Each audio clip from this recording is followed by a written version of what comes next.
On our 7th wedding anniversary, I had a pair of diamond rings custom made as anniversary gifts. As I watched Kevin put the diamond ring on my finger, I spoke cautiously. "Honey, do you think we'll ever get divorced?" He scolded me, saying not to speak nonsense at such a happy moment. But right after he said that, he took a photo of the ring on my hand and sent it to another woman, with a note, "The ring is beautiful, but it would look even more beautiful on you." He didn't know that after that car accident 7 years ago, I awakened a superpower, the ability to see the countdown to any couple's divorce, above Kevin's and my head's. It read, 15. I used to desperately try to win his heart back, attempting to extend that number a bit longer, and then a bit longer again. But now, I'm tired, Kevin. I don't want you anymore. Chapter 1. The 2-month overseas training had finally come to an end. As I walked into the parking lot, I saw Kevin leaning against the car, waiting for me. A colleague next to me said with envy, "Fiona, I'm so jealous of you. You've been married to your husband for so many years, and yet your relationship is still so strong. Every time you go on a business trip, he comes to pick you up." Kevin, hearing this, scratched his head in embarrassment. I waved goodbye to my colleague, affectionately took Kevin's arm, and was about to compliment him. Suddenly, an Arabic numeral, 55, appeared above his head. The moment the number appeared, Kevin's demeanor seemed to change entirely. His eyes turned sharp, radiating a cold glimmer, and his expressionless face looked at me with indifference. "What will it take for you to divorce me? I'm really fed up with you. Hurry up and sign the papers. If you don't, I'll go to court." I was stunned. A fear that was beyond words instantly overwhelmed me. Instinctively, I took a step back, nearly stumbling, but Kevin quickly caught me, sounding concerned.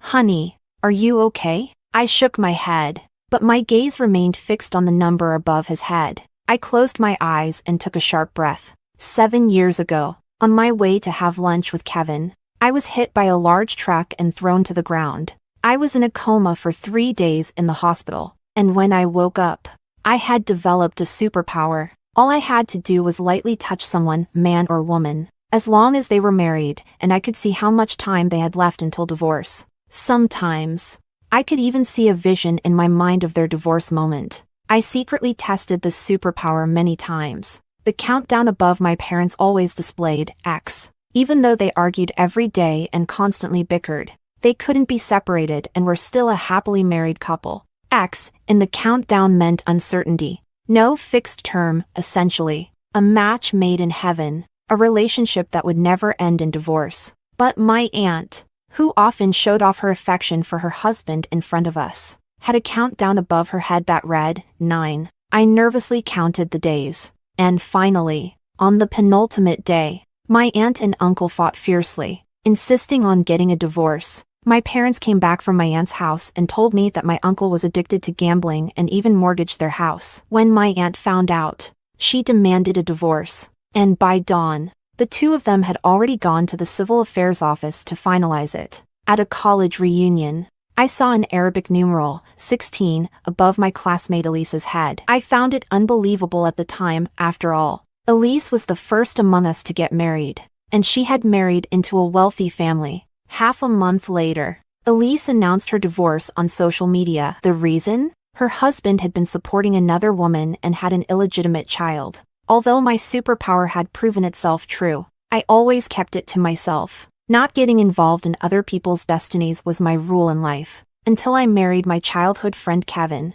Kevin was 2 years older than me. When I was young, I was timid and fearful, especially when facing danger. It was evident when I froze in terror, unable to move, just from a vicious dog barking at me. Because of this, I often got bullied. But Kevin was like a superhero who descended from the sky. He would chase away the barking dogs, walk to and from school with me, buy me snacks, and help me with my homework. He would say, "Fiona, I'll protect her. No one is allowed to bully her." We went to the same middle school, high school, and only briefly separated for college. In my junior year, I returned to my hometown for an internship and met him again. On the day of the first snow, he confessed his feelings for me. After dating for a year, He couldn't wait any longer and proposed. After we got married, Kevin became the perfect husband. He never let me miss a single anniversary, reported his schedule to me in detail every day, and often prepared small gifts to surprise me.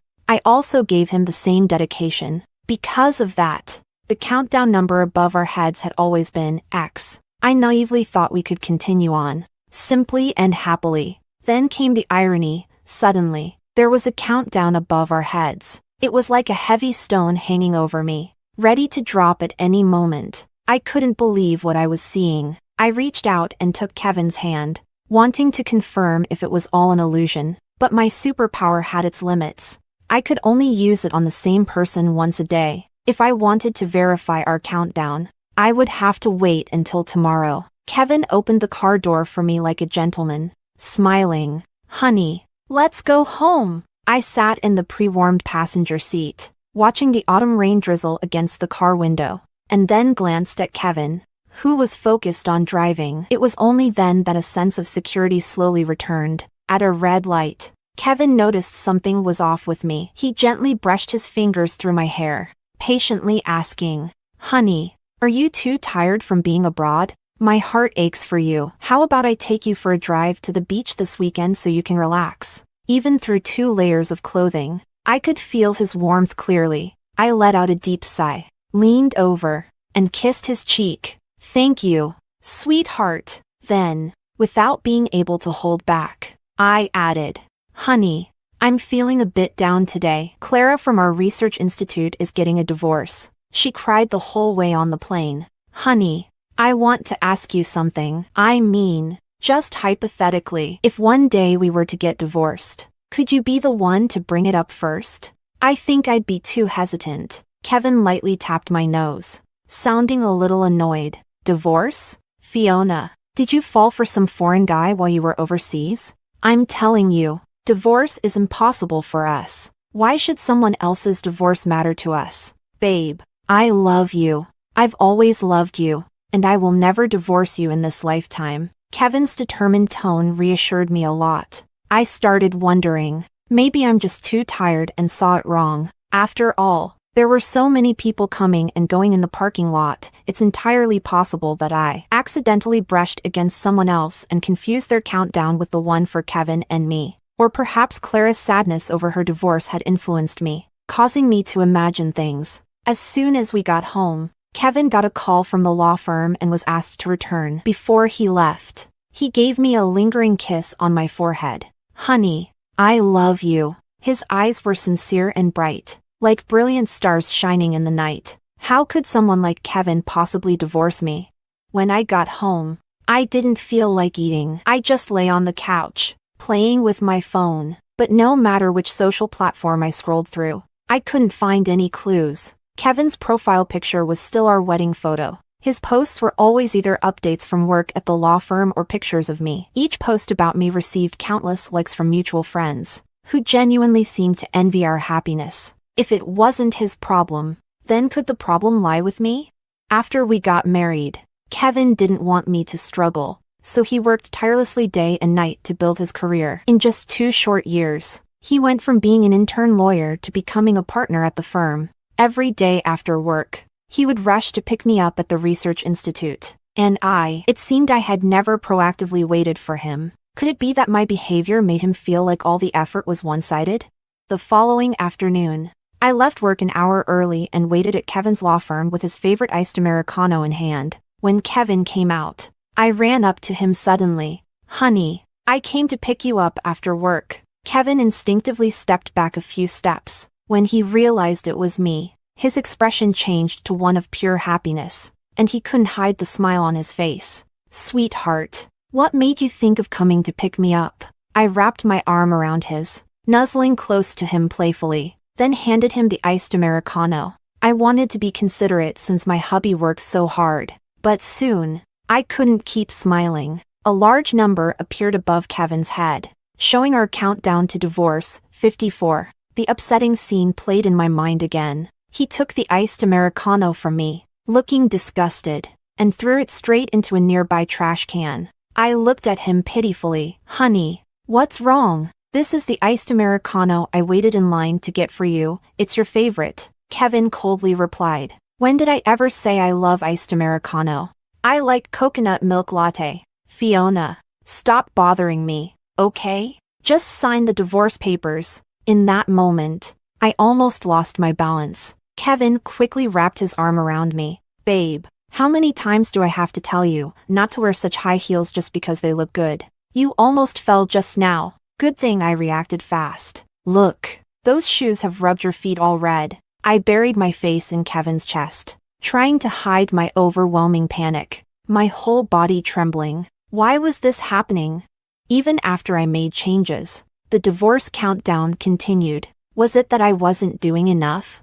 I couldn't help but express my thoughts, and Kevin's expression only grew darker. I thought he was about to get mad, but instead he said, "Sweetheart, you're already perfect. Don't be so hard on yourself. Is it your colleague's divorce that's been affecting you these past few days? Making you so distracted? Stop overthinking. My silly girl." Because of the limitations of my ability, I couldn't just tell him about the divorce countdown I could see. I forced a smile and swallowed my anxiety. Kevin's law firm had been busy recently. As soon as he was off work, a few clients with lawsuits arrived. He had no choice but to drop me off at my parents' house for dinner. As soon as he parked the car at the door, we saw Mom taking out the trash. Mom greeted us with a warm smile. "Come on in, Kevin." Kevin took out a few boxes of supplements from the trunk, apologizing a bit as he spoke. "Mom, I've got some work to take care of at the law firm, but here are some supplements for you and Dad." Then he pinched my cheek and watched until Mom and I went inside the house. Back at home, my parents couldn't help but express their thoughts. "Kevin, we've watched him grow up. He's not just kind. He's amazing to Fiona. Our daughter really married the right man." Absolutely. I felt a bit lost. Even my parents, who always saw through people's hearts, said so. Then why would Kevin want to divorce me? I sat in my room, taking out a photo album from the drawer, looking at the memories of Kevin and me, captured in those photos. I made a silent decision. I want to change the future with Kevin. I can't give up on this marriage. Before, I had encountered a similar situation. A colleague from the research institute was only a week away from her divorce countdown with her husband. But later, through both of their efforts to reconcile, it finally turned into X. Now, I want to try as well. If I were to give up all these years of our love just because of a cold, numerical countdown, without doing anything, I couldn't do it. Mom had made some pigeon soup with morel mushrooms and asked me to take it to Kevin in an insulated container. I texted Kevin, but when I arrived at Kevin's law firm, I heard loud yelling. "Helen, how dare you take a divorce case without even knowing the basic marriage laws? The trial is in 3 days. Look at the material you've prepared. Is this something a sane person would write? Get out!" It was Kevin's voice. Through the frosted glass, I could see Kevin slamming the desk, unrestrainedly berating the young woman in front of him. The other people at the firm were nearby. Some looked approving, while others seemed to want to intervene but didn't dare. Actually, I wasn't unfamiliar with Helen. She had joined the firm as an intern 2 months ago and had been officially hired just a month ago. She caused quite a few problems at work. She wasn't familiar with marriage laws, nor criminal laws, didn't know how to use office software, and even managed to make the printer smoke while printing documents. Yet the firm decided to keep her. At that time, Kevin had complained to me in frustration. "The partners say Helen is pretty. Makes us look good when we go out. We're a respectable law firm. Why hire a pretty vase with no use?" Now, the young woman stood in a black professional suit, her face flushed, crying in front of Kevin. Kevin showed no intention of sparing her. The atmosphere at the law firm was unbearably tense, until a few of the men finally dared to step in, pulling the documents from the table. "Boss, Helen just graduated. Yeah, let's not be too harsh on the young girl. Look, we're working late anyway. Why don't we help her sort out the material?" Someone sharp-eyed spotted me, quickly bringing me forward as a peace offering. "Boss, the boss's wife is here to see you." The cold atmosphere instantly thawed. Kevin, who had just been fiercely scolding Helen, immediately managed an awkward smile upon seeing me and rushed over to greet me. "Sweetheart, you're here. I think I can smell pigeon soup with morel mushrooms. Everyone else looked relieved. One of the young men teased with a smile. Boss. The boss's wife sure has the boss wrapped around her finger. When it's time to leave, he's always rushing to pick up his wife. My face turned slightly red. Another person added. Boss. Can I have a bowl of that pigeon soup with morel mushrooms? I bet it's really good. Kevin shielded both me and the soup protectively, scolding with a smile. Get lost. Get lost. This was sent by my wife for me. None for you lot. But the moment he hugged me, I saw the number, 53, above his head. In a daze, the scene of our divorce flashed before me. In front of the Civil Affairs Bureau, Kevin was passionately kissing a curvaceous woman, while I stood beside them, sobbing desperately, my voice full of disbelief. Kevin, so you're divorcing me because of her? Are you even human? Kevin pushed me away, his tone filled with annoyance. How many times do I have to say it? Fiona, we're already divorced. Don't blame her. If you've got a problem, take it up with me. The woman in his arms suddenly turned around. It was Helen. The same girl Kevin had just scolded harshly today. 53 days later, she was the new lover Kevin embraced and kissed. Chapter 2. I almost thought it was my imagination, until Helen took the tissue handed to her by someone, wiped her tears dry, softly thanked them, and then walked over to me, her voice still nasal from crying. Sister Fiona. Hello. She didn't call me boss's wife like the others but naturally addressed me as Sister Fiona. I looked up and studied her. Her eyes were shy and timid, and she quietly glanced toward Kevin, who was standing next to me. In an instant, she quickly looked away in what seemed like panic, showing a few traces of regret and bitterness. Noticing that I was watching her, she looked up and met my gaze, her eyes showing a hint of smugness and even a bit of challenge that only girls would understand. My heart sank immediately, but before I could say anything, Kevin suddenly stepped between us, commanding Helen, go sort out this divorce case. Then his tone softened, and he said gently, Sweetheart, let me take you to the lounge. Helen immediately looked down, pouting with dissatisfaction. I clenched my fist, struggling to maintain the smile on my face, but without any valid reason to act on my emotions. I had to suppress my mixed feelings and followed Kevin out. The lounge was quiet. I served Kevin a bowl of soup, watching him drink it with a satisfied expression. There were so many questions I wanted to ask, but I didn't know where to begin. What could I say? Should I just say, Kevin, 53 days from now, you'll divorce me for Helen? If you don't want that to happen, you should fire her right away. It was absurd, and to Kevin, it would be incredibly unfair. Kevin was completely oblivious, still sharing amusing stories from his day with me. I took deep breaths, trying to calm down. Maybe I was just overthinking things?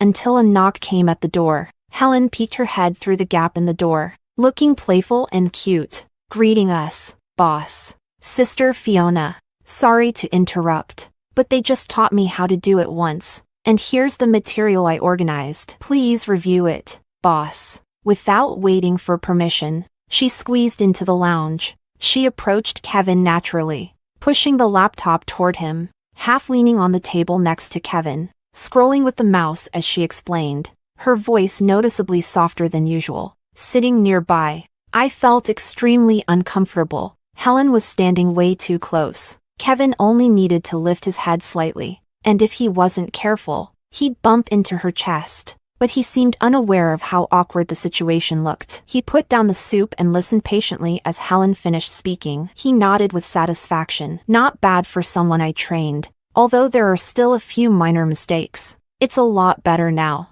Helen beamed brightly, quickly glanced at me, and said, Thank you, boss. She then took a quick look at the thermos I brought, her face full of envy. Sister Fiona, that soup smells amazing. I hope I'll have that kind of luck someday too. Suddenly, she covered her mouth, her face showing a look of sudden realization. Her expression was filled with regret as she said, Oh, did I interrupt you too? My apologies, boss. I shall take my leave. Please carry on. Kevin watched Helen leave the lounge, and he smiled. Not bad. She's making progress. My heart sank suddenly. If Kevin had a picture of himself now, he would see that his eyes were filled with a hint of fondness. The countdown to our divorce weighed heavily on my heart, refusing to dissipate. It was exhausting, like a sudden illness.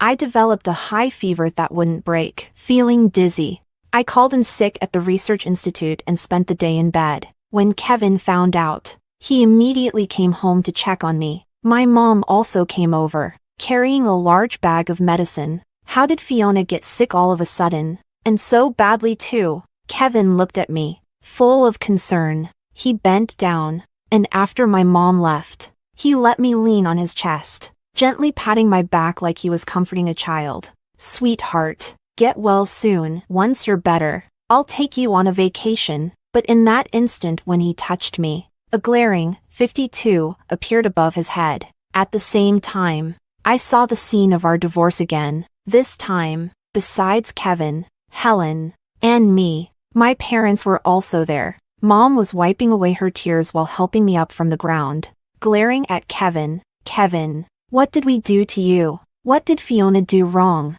How could you do this to Fiona? After everything our families have been through together? Kevin spoke coldly. Auntie, I was wrong before. I've always seen Fiona as just a sister. Don't use our family's history to emotionally manipulate me. Scalding tears blurred my vision. Kevin hurriedly brushed my hair away from my face, wiping away my tears, and softly comforted me. Sweetheart, what's wrong? What could be making you so sad? The illness weakened my mental defenses. If it weren't for my abilities' limitations, I might have blurted out the truth about seeing the divorce countdown. I had no choice but to ask, Kevin, will you grow tired of me and force me to divorce you? Kevin kept answering me over and over again. I will never divorce you. Sweetheart, I've loved you since we were kids. Sweetheart, how could I bear to divorce you? How could I live without you? Drowsy and feverish, I slowly drifted off to sleep. Before I fell asleep,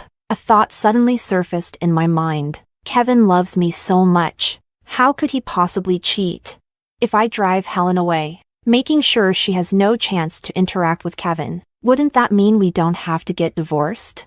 For a few days, things remained peaceful. I was thinking about using the excuse of preparing for pregnancy to ask Kevin to spend less time at the law firm when Helen made another mistake. When Kevin got home, he couldn't help complaining to me. This time, I didn't remain silent. Instead, I tried giving my opinion. Helen is a top graduate, so why does she keep messing up? How about letting her manage the law firm's short video operations instead? Kevin was a bit surprised. After a while, he looked up at me, hesitated, and finally nodded. Soon, when I brought Kevin some soup again, I didn't see Helen. I heard she was now in charge of the law firm's short video content and was busy editing videos every day. While I was lost in thought, I overheard a few guys teasing each other. Did you see Helen's latest post? She said she's recently started dating someone. Guess we have no chance now. What are you even thinking? Helen's beautiful,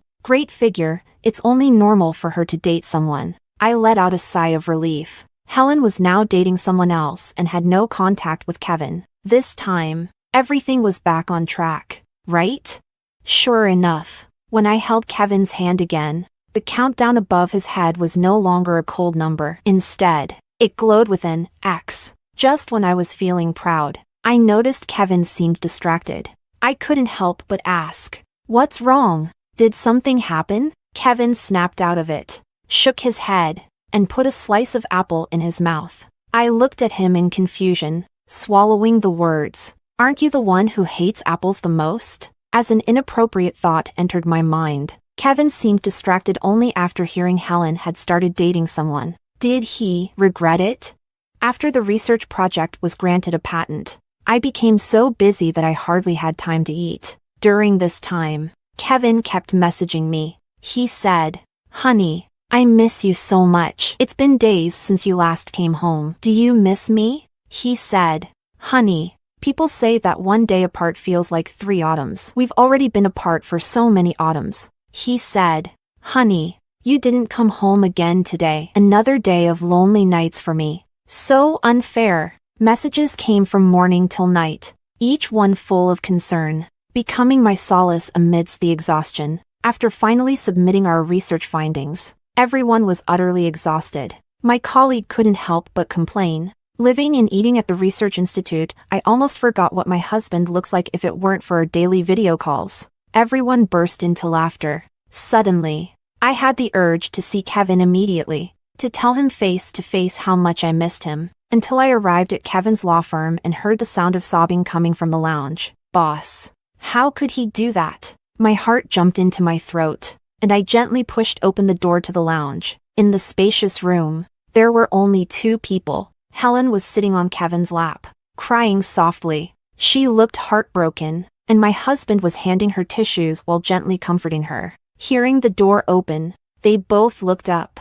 Seeing me, Kevin's hand, holding the tissue, froze in midair. He then abruptly pushed Helen away, stood up, and instantly put some distance between himself and Helen. "Honey, why are you here?" he asked. Helen quickly wiped away her tears with a tissue and looked up to explain. "Fiona, please don't misunderstand. There's nothing going on between the boss and me. It's just..." I interrupted her and asked, "Why are you crying so much? What happened?" Helen was stunned. Maybe she didn't expect me to be so calm. She awkwardly turned her head away. Instead, Kevin explained for her. She got cheated on and was distracted at work. I asked her about it and thought to comfort her. Instantly, a surge of anger and malicious thoughts clouded my mind.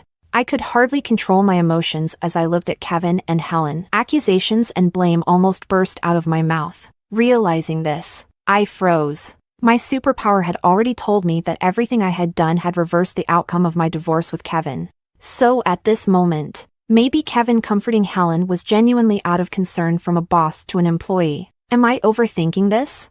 Am I maliciously speculating about Kevin and Helen's relationship? Am I competing with another woman for no reason? While I was lost in thought, Helen had already left the lounge, leaving only Kevin and me. He held my shoulders, pulling me out of my reflection, and spoke with some concern. "Fiona, I was really just comforting her. I reflected on it just now and realized that in the future, I should leave that kind of thing to someone else. I'm a married man, and doing things like that again would be crossing a line. It would make you uncomfortable. I'll avoid interacting with her as much as possible from now on. Trust me, okay?" Kevin's openness made me feel ashamed. I thought about it, then finally nodded and chose to be honest about what I felt inside. "I do feel a bit uncomfortable," I admitted. "But since you're willing to be open with me, I'm also willing to trust you. Just next time, please don't do that. I really can't help feeling jealous." Kevin pulled me into a hug and nodded. "You're wonderful. Honey, I love you." For the next few days, Kevin's countdown still showed an X. Just when I thought our marriage was out of crisis, I noticed that Kevin, who had always been transparent, started acting evasive. The weekend was our 7th wedding anniversary. I ordered a pair of diamond rings, engraved with our initials, intending to surprise him during dinner. But as soon as he came home, he seemed lost in thought. I shared with him the dishes I'd prepared that day, but all I got were perfunctory hums in response. He was glued to his phone, like he was waiting for a reply from someone. Not only that, but he kept the screen away from me, though from the reflection on the glass, I could see he was in a chat window. Who was he chatting with? What was it about that was more important than talking to me? I started overthinking, until dinner, when I took out the diamond rings. He looked happy, taking several photos of the rings. "Honey, you put so much thought into this," he said. I forced a smile, not wanting to ruin his mood on our anniversary, until he went to the bathroom, leaving his phone on the table. I couldn't resist my curiosity. After hesitating for a long time, I finally picked up his phone. What greeted me was Kevin's chat interface with someone saved as sweetheart. I knew right away who it was. The messages shared every little detail of his day, including the diamond rings he had just photographed. Kevin chose the best angled photo and sent it with the note, "The ring is beautiful, but it would look even better on you." The boulder that had hung over my head finally dropped, shattering my belief in our marriage. I smiled bitterly. Before Kevin came back, I locked his phone and placed it back on the table, smiling at him as he put the ring on my finger. I asked him, "Honey, Do you think we'll ever get divorced? Kevin scolded me, annoyed. Honey, it's our 7th wedding anniversary today. Why are you talking nonsense again? Saying such inauspicious things? We'll never get divorced. But when I touched his hand, I saw the countdown over his head change from X to 15. The scene before my eyes changed too. Kevin stood in front of me, looking at me coldly. Fiona, when will you stop? He said. I know it was wrong for me to bring up divorce. But you can't force love. I love Helen. I can't live without her. Please, just let us be. Be a good person for once. Can't you? Coming back to the present. Seeing Kevin pretending to focus on his food while glancing at his phone from time to time, I let out a heavy sigh. That's it, Kevin. I did my best. In the countdown curse, I lost. And I lost completely. I pretended to brush back my hair. But actually, I was quietly wiping away the tears at the corners of my eyes. I asked calmly, it seems you haven't mentioned Helen lately. How is she doing? Kevin instinctively tightened his grip on his phone, then realized how abrupt his reaction was. He awkwardly smiled and released his hand. He smiled faintly. Helen? I haven't seen her in a long time. Why do you ask all of a sudden? I shook my head, watching the beads of sweat slowly rolling down Kevin's forehead,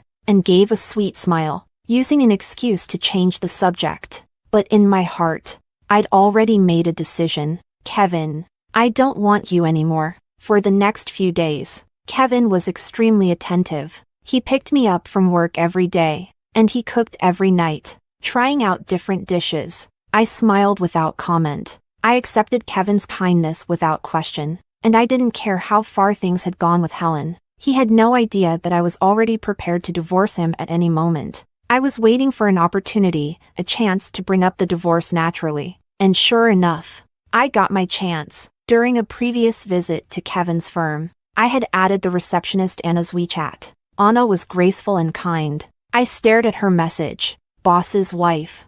I heard that the boss is having dinner with Helen tonight at Black Pearl. If it's convenient for you, you might want to check it out. Her reminder was tactful and considerate. I thanked her, then asked my parents to accompany me to a shopping mall near the restaurant. I bought a few outfits for my mom and a new pair of shoes for my dad. When we got to the top floor of the mall, I walked in, step by step. With each step, my feet were shaking. I was here, finally. It was time to say goodbye to the man I'd loved throughout my entire youth. Until I got to the window. With years of familiarity, I recognized Kevin immediately. Helen was sitting across from him. They seemed to be arguing about something, and the argument grew more heated, until Kevin suddenly stood up, moved to sit next to Helen, pulled her into his arms, and kissed her passionately without a care for anything around them. At that moment, bile rushed up from my stomach. I bit down hard, forcing back the urge to vomit. By now, my parents had also seen everything clearly. My mother gasped, holding on to me with one hand while stopping my father from rushing in to hit someone with the other. Don't lose your temper, Fiona. Don't scare Mom. My forehead was covered in cold sweat, my vision blurred with black spots. But I still forced myself to take out my phone and called Kevin. Kevin saw my name on the caller ID and was so startled that he immediately pushed Helen away, trembling as he picked up the phone. Where are you right now? If one listened closely, they could hear the tremble in my voice. Kevin instinctively answered, Honey, I'm at the office, working late. I had him on speaker, and my parents' faces turned dark with anger. I let out a cold chuckle. Really? How does the sturgeon taste? Kevin seemed to sense something, and he immediately looked out the window, locking eyes with me. I think that moment must have been unforgettable for him. Caught cheating by his wife, and not just that, caught by his in-laws too, with no chance to lie his way out. I watched his shocked expression and burst into laughter. Kevin, how disgusting can you be? Let's get a divorce. After that, I grabbed my parents and walked away. On the way back, my parents remained silent, but they kept glancing at me. I kept my expression calm. Once we were home, Dad hugged me, gently patting my back, and sighed. If you want to cry, just cry. It felt like an emotional dam had been broken, and the tears started pouring down, soaking his shirt. That night, Kevin almost broke my phone with his constant calls and filled my phone with countless messages. Even my father-in-law and mother-in-law called to apologize, humbly asking for my forgiveness. I understood. After all, maintaining such a close bond after being mere strangers, connected only by living next door for so many years, wasn't easy. It was Dad who answered the call. He only had two things to say to them: all the years we've known each other end here.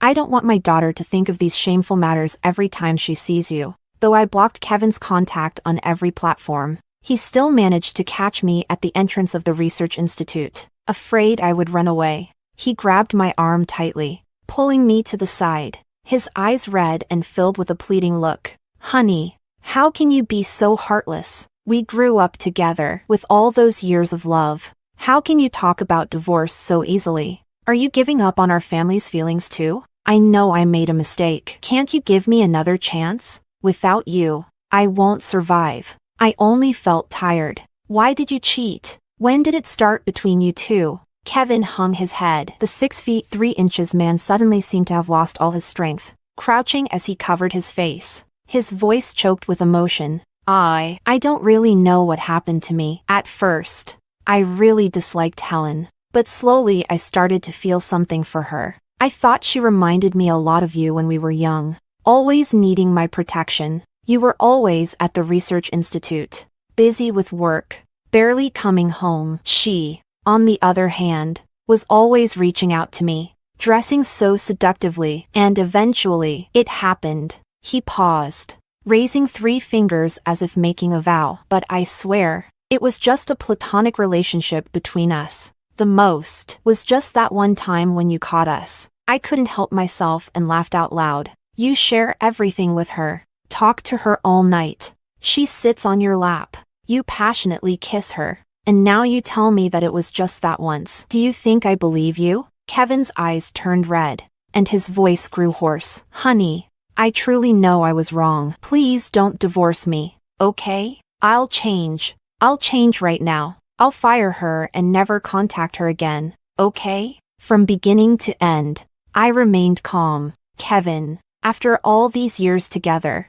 you let yourself be seduced by someone you just met, and now you have the nerve to swear to me like this. Do you even have a conscience? Kevin's face went deathly pale. Him being asked for a divorce was what he deserved. After a long pause, he finally spoke, his voice almost a whisper. Okay, I agree. Let's get divorced. When we came out of the Civil Affairs Bureau after finalizing the divorce, he tried to stop me again, still hoping for reconciliation. I sighed, stepping around him and getting into the car. Before I got in, I looked back at Kevin. For the first time, when I touched him, I didn't have to worry about seeing his countdown reset from X to some specific number. I no longer had to torment myself, wondering if it was something I did that caused the relationship to break. 1 year later, my research results won an international gold medal. Throughout that year, Kevin kept changing his phone number to send me messages,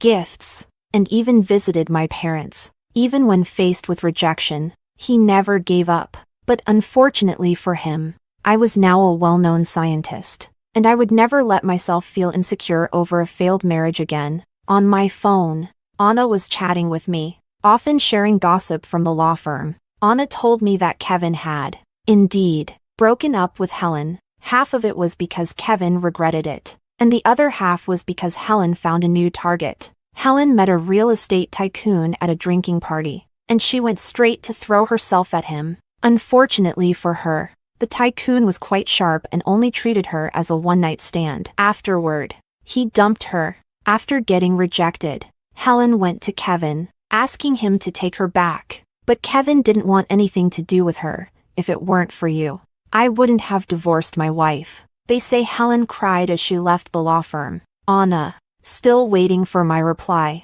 couldn't help but ask again. Fiona, aren't you interested in the gossip about your ex-husband? Without even thinking, I replied, not interested. There was a long silence from the other side before she responded with 2 words, you're unstoppable. As I waited in front of the law firm for Anna to get off work so we could go shopping together, I ran into Kevin. His joy almost overflowed on his face. Fiona, did you come here to see me? Anna bypassed him, proudly walking towards me. Fiona, let's go. Kevin was stunned, quickly stepping in front of me, asking, Fiona, won't you forgive me yet? I sighed helplessly. A year of busyness had blurred my memory of that failed marriage. I smiled faintly. Kevin, just look ahead. Kevin persisted, saying, Fiona, are you really going to ignore my changes? My efforts over this past year? Can we get married again? A sudden, urgent ringtone interrupted him. It was my new boyfriend,